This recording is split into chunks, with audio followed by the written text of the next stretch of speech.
Vajiraman Ravi has been still there even during my mains preparation, during both my attempts 2023-24. I started my preparation in 2018 here as a foundation batch student, and finally I'm again back here 6 years later. The life has come full circle finally. I post-graduated actually in year 2018. After that I came to Vajiraman Ravi, as the name has always been there, where I was completely clueless कि क्या करना है क्या नहीं. And that year I think, but I think ये join किया test series मैंने, and we had those regular feedback sessions. GS we had GS. I was enrolled for the GS thing. I had that regular feedback session after every copy that was checked. We had those mentoring sessions going on. So उससे पता चलता था what is wrong, where I should add on, what is the changes I need to make, etc. So it went like that, and I really scored good in GS. Last year also it was 435 marks in GS 1, 2, 3, 4. नमस्कार साथियों, मेरा नाम शुभम है। हाल ही में आए परिणाम राज्य सेवा परीक्षा 2024 में मेरा चयन डिप्टी कलेक्टर के पद पर हुआ है, चौथी रैंक के साथ हुआ है। मुझे यह सफलता 9 वर्ष के संघर्ष के बाद 6ठे अटेम्प्ट में हुई है, और इस 6 अटेम्प्ट जो मेरे रहे इनमें मैंने हर बार प्रीलिम्स क्लियर किया है, मेंस क्लियर किया है और इंटरव्यू दिए हैं, और इंटरव्यू तक मैं हर बार पहुंचा हूं, और 6ठे अटेम्प्ट में मैं यहां तक पहुंचा हूं। इस वीडियो में मैं आपको अपनी स्ट्रेटजी बताने जा रहा हूं, साथ ही किन बातों का हम ध्यान रख सकते हैं, किस पोर्शन में हम क्या जोड़ सकते हैं, क्या घटा सकते हैं। जैसे कि आप सभी को पता है कि यह जो हमारी परीक्षा है ये 3 स्टेज में होती है, प्रीलिम्स, मेंस और इंटरव्यू। सर्वप्रथम मैं आपको प्रीलिम्स की स्ट्रेटजी बताने जा रहा हूँ।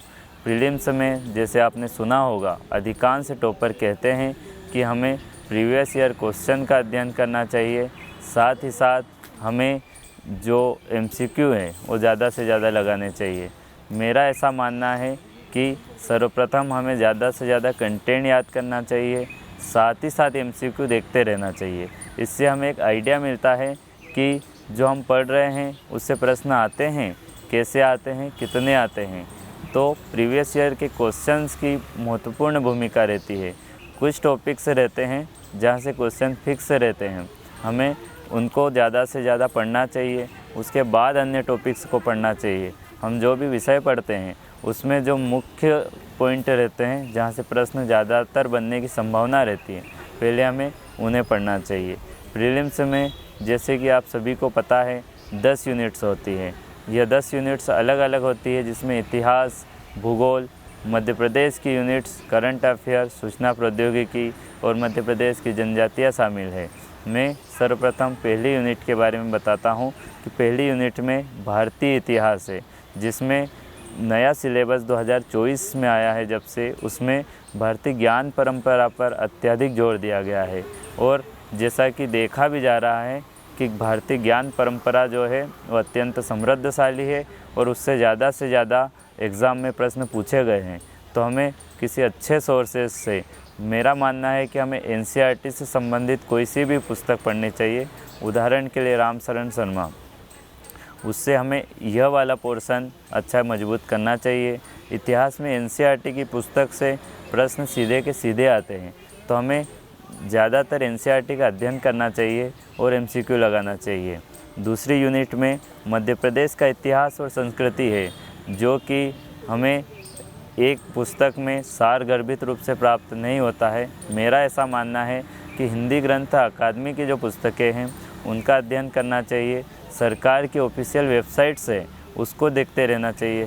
साथ ही कोई सा भी एक अच्छा पब्लिकेशन जो भी मार्केट में उपलब्ध हो उसको अध्ययन करना चाहिए। तो हमें मध्य प्रदेश का इतिहास और संस्कृति और जो भी मध्य प्रदेश की यूनिट्स है, इसके लिए हमें ज़्यादा से ज़्यादा सोर्सेज को एकत्रित करना चाहिए और पढ़ना चाहिए।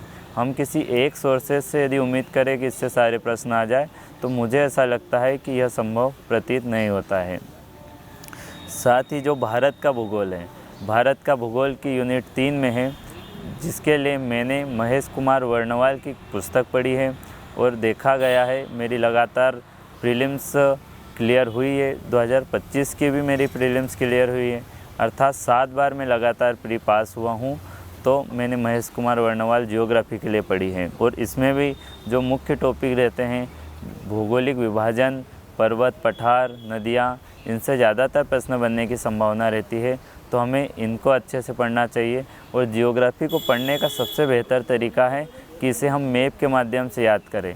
मैं ज़्यादा से ज़्यादा एटलस देखता था। एटलस के माध्यम से ही मैं जो मैप वाली चीज़ें थी उनको माइंड में फिक्स करता था। इससे हमें यह होता है कि लंबे समय तक याद रहता है। यदि हम रटते हैं तो रटने की प्रवृत्ति हमें 1 महीने काम आएगी, 2 महीने काम आएगी। इसलिए हमें ज़्यादा से ज़्यादा मैप के माध्यम से अध्ययन करना चाहिए, एटलस देखना चाहिए। इसके अलावा आती है मध्य प्रदेश की भूगोल। मध्य प्रदेश की भूगोल में कुछ टॉपिक हैं जहाँ से ज़्यादातर प्रश्न बनने की संभावना होती है। जैसे कि खनिजों में, खदानों से प्रश्न आते हैं। नदियों में विशेषकर नर्मदा नदी से प्रश्न बनने की ज़्यादा संभावना रहती है। उसके अलावा जो वन है, मिट्टी है और अन्य जो भौगोलिक जो हमारे टॉपिक्स हैं उससे प्रश्न बनते हैं। नदी जोड़ो परियोजनाओं से, सिंचाई की परियोजनाओं से, उनसे सीधे के सीधे प्रश्न आते हैं। तो हमें कोई सा भी पब्लिकेशन या कोई सा भी सोर्स ले सकते हैं इसके लिए। 5वीं यूनिट में भारत और मध्य प्रदेश की संवैधानिक व्यवस्था है। भारतीय संविधान हमें न केवल प्रीलिम्स में अपितु मेंस में भी स्कोर कराने की क्षमता है। इसमें हमें, मेरा व्यक्तिगत रहा है कि मैंने एम लक्ष्मीकांत की पुस्तक पढ़ी है। तो मुझे ऐसा लगता है कि एक बार इस पुस्तक का अध्ययन करना चाहिए, जिससे हमारे सारे कॉन्सेप्ट क्लियर हो जाते हैं। और अभी देखा भी जा रहा है कि संविधान से बहुत डीप में प्रश्न आते हैं। संविधान में ज़्यादातर आर्टिकल, अनुसूचियाँ और जो मूलभूत संरचनाएं हैं उनसे प्रश्न आते हैं। जो हमारे सुप्रीम कोर्ट के वाद है उनसे प्रश्न आते हैं। तो हमें जो इम्पोर्टेंट टॉपिक है उनको पहले पढ़ना चाहिए। इसी यूनिट में मध्य प्रदेश से संबंधित जो टॉपिक है, मध्य प्रदेश की जो सुशासन है, पंचायती राज है, नगरीय निकाय है, इसमें हमें कोई सा भी पब्लिकेशन ले सकते हैं। इसके अलावा सुशासन के लिए मध्य प्रदेश सरकार का जो इकोनॉमिक सर्वे है उसमें बहुत अच्छे तरीके से है। मैंने वही पढ़ा है तो मैं भी आपको वही सजेस्ट करूँगा। अगली यूनिट में मध्य प्रदेश और भारत की अर्थव्यवस्था आती है। अर्थव्यवस्था के अंतर्गत ज़्यादातर देखा गया है कि जो इकोनॉमी सर्वे है, इकोनॉमी सर्वे से ज़्यादा प्रश्न आए हैं। विशेषकर मध्य प्रदेश का जो इकोनॉमी सर्वे है उससे सीधे के सीधे प्रश्न आते हैं और डाटा फॉर्म में आते हैं। तो इकोनॉमी सर्वे में हमें डाटा, जो फैक्ट है वो याद करना है। साथ ही जो योजना है, किस योजना में कितना व्यय हुआ है, कौन हितग्राही है, इसको ध्यान में रखना है। भारतीय अर्थव्यवस्था के लिए आप कोई सा भी पब्लिकेशन का सामान्य बुक ले सकते हैं। साथ ही इस यूनिट में करंट संबंधित चीज़ें भी आती है, करंट के डाटा भी आते हैं। अगली यूनिट में आता है विज्ञान, पर्यावरण और स्वास्थ्य। तो यह एक बड़ी यूनिट है। इसके लिए हम जो विज्ञान से संबंधित जो भी संस्थाएं हैं उनकी उपलब्धियां हैं, अंतरिक्ष प्रौद्योगिकी, स्वास्थ्य संबंधित यूनिट से, इसके लिए कोई सा भी पब्लिकेशन का नोट्स ले सकते हैं, उसका अध्ययन कर सकते हैं। और इसमें ज़्यादा से ज़्यादा हमें क्वेश्चन लगाना चाहिए। कभी कभी डीप से भी प्रश्न आते हैं तो हमें उस पर बहुत ज़्यादा लोड नहीं देना चाहिए। कुछ टॉपिक फिक्स है जहाँ से प्रश्न आते हैं, जैसे आनुवंशिक रोग है, स्वास्थ्य नीति हुई, ये छोटे छोटे टॉपिक हैं, इनको हमें गहन अध्ययन कर लेना चाहिए क्योंकि यहाँ से ज़्यादा प्रश्न बनने की संभावनाएं रहती है। इसके अलावा करंट अफेयर की एक यूनिट है जिसमें अंतर्राष्ट्रीय करंट अफेयर, राष्ट्रीय करंट अफेयर और मध्य प्रदेश का करंट अफेयर आता है। अंतर्राष्ट्रीय और राष्ट्रीय करंट अफेयर के लिए मैं आपको स्पीडी सजेस्ट करूँगा। साथ ही मध्य प्रदेश का जो करंट अफेयर है उसके लिए आप कोई सा भी पब्लिकेशन ले सकते हैं। और हमें यह ध्यान रखना चाहिए, हमें प्रीवियस ईयर क्वेश्चन का अध्ययन करना चाहिए, उससे हमें आइडिया लगता है। उदाहरण के लिए मैं यदि बात करूं, मध्य प्रदेश के आर्थिक सर्वे या मध्य प्रदेश की जो खेल हस्तियां हैं, मध्य प्रदेश के करंट अफेयर के अंतर्गत जो पुरस्कार है, अवार्ड है, जो त्यौहार हो रहे हैं, जो सम्मान प्रदान किया जा रहा है, वहाँ से ज़्यादा प्रश्न होते हैं। पद्मश्री अवार्ड किन्हें दिए गए, पद्म विभूषण अवार्ड किन्हें दिए गए, किन क्षेत्रों में दिए गए, इनका ज़्यादा से ज़्यादा अध्ययन करना चाहिए क्योंकि यहाँ से प्रश्न लगभग बनने की संभावना रहती है। तो हमें करंट अफेयर पढ़ने के पहले हमें प्रीवियस ईयर क्वेश्चन से एक अनुमान लगाना चाहिए कि कहाँ से कैसा प्रश्न बन रहा है, हर बार कहाँ से आ रहे हैं। जैसे कि यदि राष्ट्रीय और अंतर्राष्ट्रीय करंट अफेयर की मैं बात करूं, इसमें ज़्यादा से ज़्यादा चक्रवात आते हैं, भारत रत्न पुरस्कार किन्हें दिए गए। इसके अलावा जो खेल जगत है, खेल जगत के जो इवेंट हुए हैं, क्रिकेट मैच और अन्य जो भी खेल हैं उससे संबंधित प्रश्न आते हैं। तो हमें एक आइडिया प्रीवियस ईयर क्वेश्चन से लग जाएगा। तो हमें इसमें ज़्यादा व्यर्थ की चीज़ों को कम पढ़ना है और जो बड़ी बड़ी घटनाएं राष्ट्रीय अंतर्राष्ट्रीय स्तर पर हमें उसका ज़्यादा से ज़्यादा अध्ययन करना है। इसके अलावा कंप्यूटर की यूनिट है सूचना और प्रौद्योगिकी। इसमें हमें जो मुख्य पॉइंट है उसमें इंटरनेट से संबंधित प्रश्न आते हैं, प्रोटोकॉल्स आते हैं और 1 या 2 फुल फॉर्म आते हैं। तो हमें फुल फॉर्म ज़्यादा से ज़्यादा पढ़ने हैं। इस यूनिट के लिए कोई सा भी पब्लिकेशन का बुक मध्य प्रदेश से संबंधित ले सकते हैं। साथ ही परीक्षा मंथन की एक बुक आती है, उससे हम इंटरनेट, ईमेल और कंप्यूटर की जो आधारभूत ज्ञान है उसको प्राप्त कर सकते हैं। इसी कड़ी में जो 10वीं यूनिट है उसमें मध्य प्रदेश की जनजातियों से संबंधित जो प्रश्न हैं और इस यूनिट में मध्य प्रदेश के विद्यार्थी कहीं ना कहीं लीड ले लेते हैं। तो इस यूनिट के लिए कोई सा भी पब्लिकेशन पढ़ सकते हैं। मैंने चैंपियन स्क्वायर की एक बुकलेट को पढ़ा है और उससे ज़्यादातर प्रश्न बने भी हैं। और इस यूनिट से संबंधित जो प्रश्न हैं 2025 में हमने देखे थे कि जो इकोनॉमी सर्वे है उससे ज़्यादा प्रश्न बने। तो इकोनॉमी सर्वे में जो जनजातियों से संबंधित योजनाएं हैं उसका अध्ययन करना चाहिए। इससे न केवल आप प्रीलिम्स अपितु मेंस में भी आप लीड कर सकते हो और इंटरव्यू में भी हमें ज्ञान होता है कि कौन कौन सी योजनाएं चल रही है। हमसे कई बार पूछा भी जाता है कि कौन सी योजनाएं हैं जिसके अंतर्गत क्या क्या है, डिटेल भी पूछा जाता है। तो यह मेरी ओवरऑल प्रीलिम्स की स्ट्रेटजी है। प्रीलिम्स में मुझे इतना अनुभव हो चुका था कि मैं कभी कभी अंत में 10 दिन, 15 दिन, 20 दिन पढ़ के भी प्रीलिम्स क्रैक कर लेता था, चूँकि मेरा बेसिक्स क्लियर था। एक बार हमें बेसिक्स पर फोकस करना चाहिए, एक बार गहन अध्ययन करना चाहिए और रटने की बजाय हमें ज़्यादा से ज़्यादा समझने पर जोर देना चाहिए। यदि कुछ चीज़ें दिमाग में फिक्स हो गई है तो उसको बस आपको ब्रशअप करना है। आप 10 दिन, 15 दिन, 20 दिन पढ़ के भी प्रीलिम्स से निकाल सकते हैं। मैंने निकाली है, आप भी निकाल सकते हैं। अब हम आते हैं दूसरे पेपर पर, जिसमें संविधान, शासन व्यवस्था, राजनीतिक और प्रशासनिक संरचना खंड अ में है। इसमें इंडियन पॉलिटी और मध्य प्रदेश पॉलिटी है। तो इसके लिए हम एम लक्ष्मीकांत पुस्तक का अध्ययन कर सकते हैं और हमें मुख्य रूप से पॉलिटी के पेपर में ध्यान रखना है कि जो भी प्रश्न आया है उससे संबंधित आर्टिकल जो संविधान में वर्णित है उसको हम लिखें और उसको अंडरलाइन करें। चाहे 2 अंक का प्रश्न हो, 7 का हो या 10 हो, उसमें आर्टिकल की महत्वपूर्ण भूमिका है। कुछ ऐसे टॉपिक्स रहते हैं जिसमें हमें माननीय उच्चतम न्यायालय के उन वादों को लिखना होता है। तो इन मुख्य बातों को आपको ध्यान रखना है। साथ ही पॉलिटी में आपको जो पहली यूनिट है उसमें जो मूल ढांचा और अन्य टॉपिक है, इसमें आप कोई सी भी मैंने बताया लक्ष्मीकांत का अध्ययन कर सकते हैं और इनमें ज़्यादा से ज़्यादा आपको आर्टिकल का इस्तेमाल करना है। जो दूसरी यूनिट है उसमें विभिन्न आयोग है, इन आयोगों को एक निश्चित फॉर्मेट में लिखना है कि कौन सा आयोग कब बना, संवैधानिक है या गैर संवैधानिक है। इस आयोग के हम वर्तमान अध्यक्ष बता सकते हैं, इसकी संरचना बता सकते हैं, इसके कार्य बता सकते हैं, इसकी भूमिका बता सकते हैं। इस प्रकार हमें पार्ट में डिवाइड करना है और एक अंतिम निष्कर्ष लिखना है। जैसे कि यदि हम संघ लोक सेवा आयोग की बात करें तो हम इसको इंट्रो या निष्कर्ष में लिख सकते हैं कि यह भारत की मेरिट पद्धति का प्रहरी है। इसी प्रकार यदि केक आता है तो केक में लिख सकते हैं कि यह भारत का वित्तीय प्रहरी है। साथ ही जो मीडिया से संबंधित प्रश्न और जो राजनीतिक विचारक है, हमें विचारकों को ध्यान रखना है। इसमें अनेक जो विचारक है, कौटिल्य, देवी अहिल्याबाई, महात्मा गांधी और जो अन्य है, इनको हमें इनके विचारों को पढ़ना है, इनके योगदान को भी पढ़ना है, साथ ही इनके विचार भी आते हैं। तो इन विचारों को, जैसे सामाजिक विचार हुए, किसी के आर्थिक विचार हुए, इनमें एक विशेष विचार जैसे महात्मा गांधी का अहिंसा के विचार, ऐसे विचारों को पढ़ना है।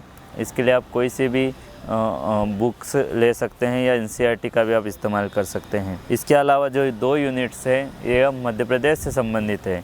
इसमें हमें मध्य प्रदेश से संबंधित जो गठन, इसके अलावा जो पंचायत व्यवस्था और जो मध्य प्रदेश के उच्चतम न्यायालय, मध्य प्रदेश के जो मुख्यमंत्री, मंत्रिपरिषद, इससे संबंधित प्रश्न आते हैं।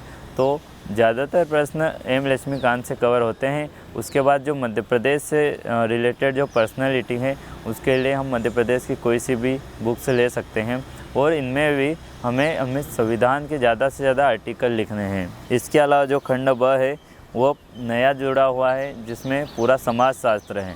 तो हमें समाजशास्त्र में जो हमने देखा है, समाज में जो हमने जिया है, उसको ही जीवंत रूप में प्रस्तुत करना है।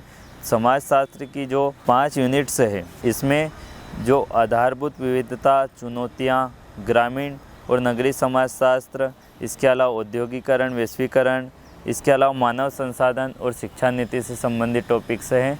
तो इसके लिए आप कोई सा भी एक अच्छी समाजशास्त्र की बुक पढ़ सकते हैं। और आपको ध्यान रखना है कि समाजशास्त्र में आपको ज़्यादा से ज़्यादा उदाहरण का इस्तेमाल करना है। यदि आप उदाहरण का इस्तेमाल करते हैं तो इससे आपका उत्तर प्रमाणित प्रतीत होता है और आपको अच्छे अंक प्राप्त होते हैं। इसमें आप कुछ अच्छे लाइन्स या टॉपिक्स का इस्तेमाल भी कर सकते हैं, जैसे कि यदि आता है भारत की विविधता, तो इनमें आप चाहे तो कोई सा कोट्स या कोई सी लाइन्स भी इस्तेमाल कर सकते हैं। यदि मैं आऊँ तीसरे पेपर पर, तो हमारा तीसरा पेपर मुझे ऐसा लगता है कि बहुत स्कोरिंग है। इसके 2 पार्ट है। पहले पार्ट में अर्थव्यवस्था है और दूसरा पार्ट साइंस का पेपर है। तो जो इकोनॉमी वाला पार्ट है, इनमें विशेष करके इंडियन इकोनॉमी की 2 यूनिट्स है और जो मध्य प्रदेश की इकोनॉमी की 2 यूनिट्स है। तीसरी एक अन्य यूनिट गणित की है। तो मुझे ऐसा लगता है कि ये पेपर बहुत ज़्यादा स्कोरिंग है और मैंने इस पर बहुत ज़्यादा कार्य किया था। जो इंडियन इकोनॉमी थी, इसके लिए हम लाल एंड लाल या दृष्टि पब्लिकेशन की जो यूपीएससी की बुक्स है, उसको पढ़ सकते हैं। इसके अलावा जो मैंने सिविल जॉब्स की बुक पढ़ी थी, इसके अतिरिक्त जो मध्य प्रदेश का इकोनॉमी सर्वे है, इससे मध्य प्रदेश की दोनों यूनिट्स कवर होती है। मैंने कोई सी भी किताब या नोट्स नहीं पढ़ा, बल्कि पूरा मध्य प्रदेश का इकोनॉमी सर्वे निकाला। उसमें जो टॉपिक है उन टॉपिक्स को पढ़ा और विशेष करके इसमें फैक्ट का ध्यान रखना है, हमें आंकड़ों का ध्यान रखना है। सीधे 2 नंबर में आंकड़े पूछे जाते हैं, तो उन आंकड़ों को हमें याद करना है। हमें आंकड़ों को ज़्यादा से ज़्यादा हमें स्वविवेक से अनुमान लगाना है कि कौन सा आंकड़ा पूछा जा सकता है, कैसा पूछा जा सकता है।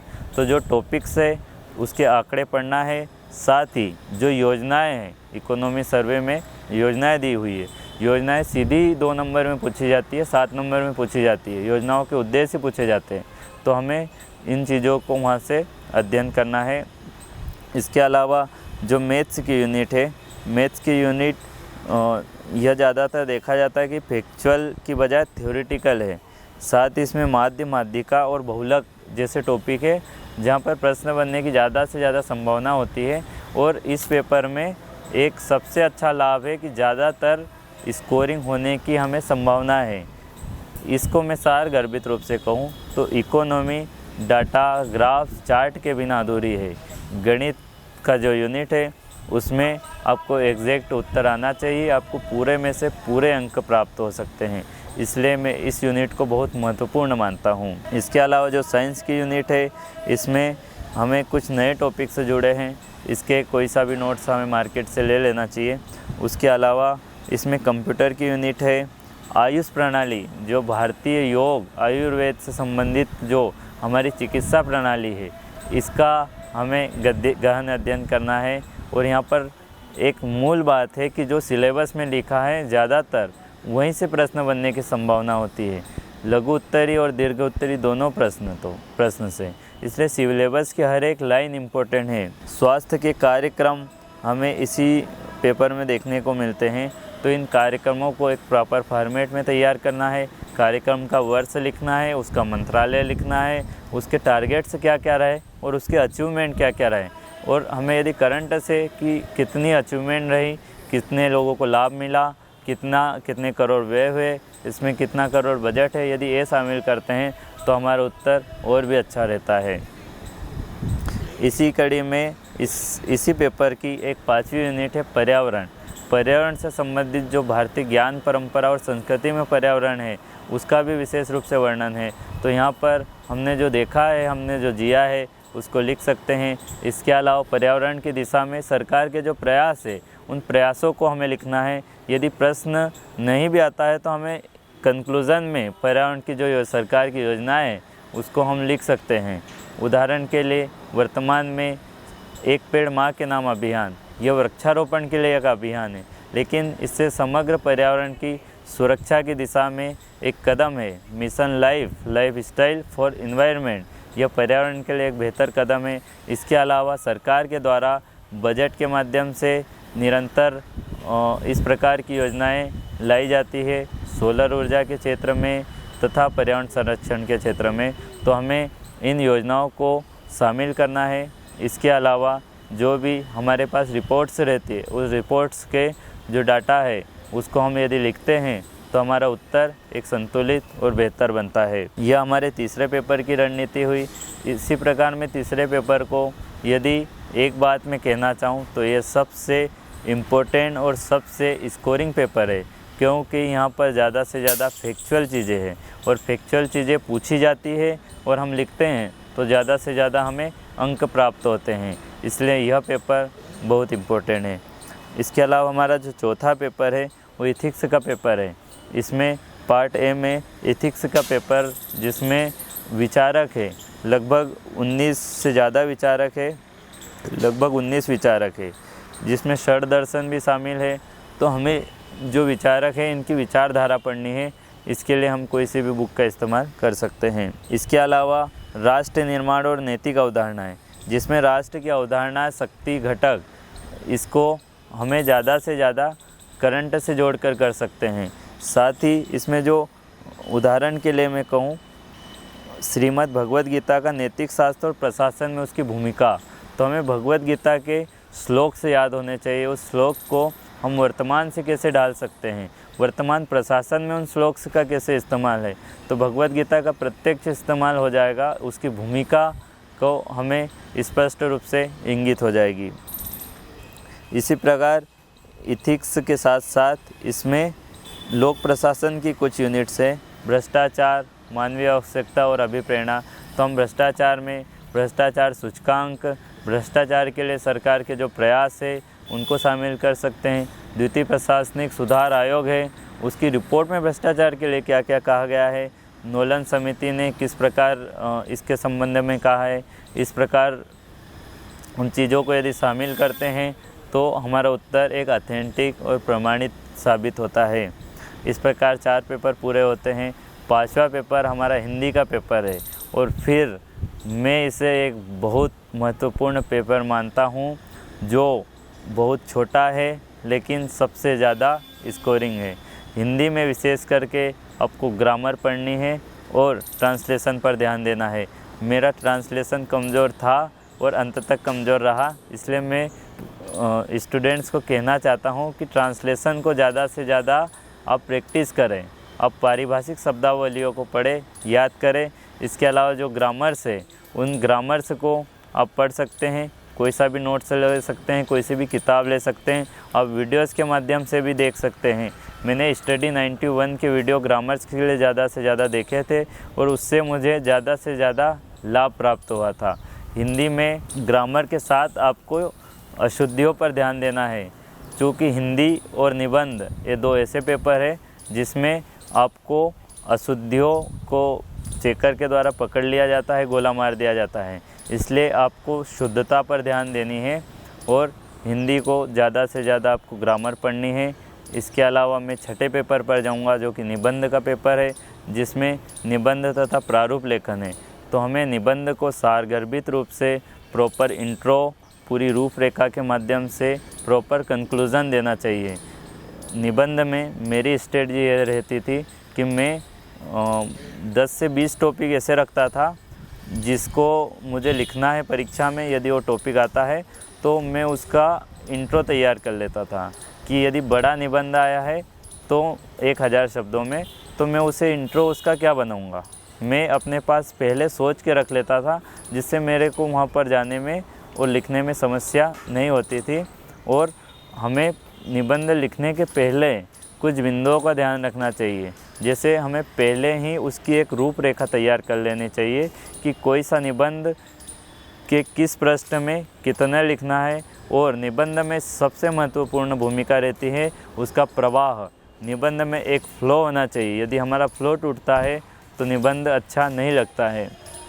साथ ही निबंध में हमें कोटेशंस का इस्तेमाल करना चाहिए, उदाहरणों का इस्तेमाल करना चाहिए, और कुछ जीवित घटनाएं, कहानियाँ, करंट अफेयर है, उनको हम प्रयोग कर सकते हैं निबंध में। और निबंध चूँकि इसका शब्द है निबंध, अर्थात ये बंधा हुआ नहीं है। हर व्यक्ति की अलग स्ट्रेटजी होती है, हर व्यक्ति निबंध को अलग पढ़ता है। इसलिए मेरी स्ट्रेटजी रहती थी कि मैं पहले से ही निबंध की प्रस्तावना, निष्कर्ष और रूपरेखा तैयार करके रखता था, ताकि मुझे परीक्षा में दिक्कत ना हो। और वहाँ पर भी निबंध लिखने के पहले मैं उसकी एक रूपरेखा बनाता था कि मुझे इंट्रो कितने शब्दों में लिखना है, कितने पेज में लिखना है, उसके बाद मुझे रूपरेखा में किस पेज में क्या लिखना है, और बीच बीच में मैं कोटेशंस लिखते जाता था। और कुछ इम्पोर्टेंट शब्दों को निबंध में हम अंडरलाइन कर सकते हैं। इसी पेपर में प्रारूप लेखन आता है, जिसमें टिप्पण, शासकीय पत्र, अर्धशासकीय पत्र और जो अन्य पत्र है वो शामिल होते हैं। तो हमें इसका एक फॉर्मेट तैयार करना है। जो भी पत्र आता है एक निश्चित फॉर्मेट रहता है। हमें सरकार की अधिसूचनाएं और जो भी पत्र रहते हैं उसको देख लेना चाहिए कि इसका फॉर्मेट क्या है, उस फॉर्मेट के अनुरूप हमें इसे डालना है। इस प्रकार मैंने अपनी 6 पेपर की एक सारगर्भित कम शब्दों में स्ट्रेटजी बताई है। आप भी चाहे तो इसको फॉलो कर सकते हैं। मैं अंत में यही कहना चाहूँगा कि हमें इस परीक्षा के लिए पढ़ने से ज़्यादा लिखना इम्पोर्टेंट है। ज़्यादा से ज़्यादा लिखना है। लिखने के माध्यम से हम अपने भावों को चेकर तक पहुंचा सकते हैं। धन्यवाद।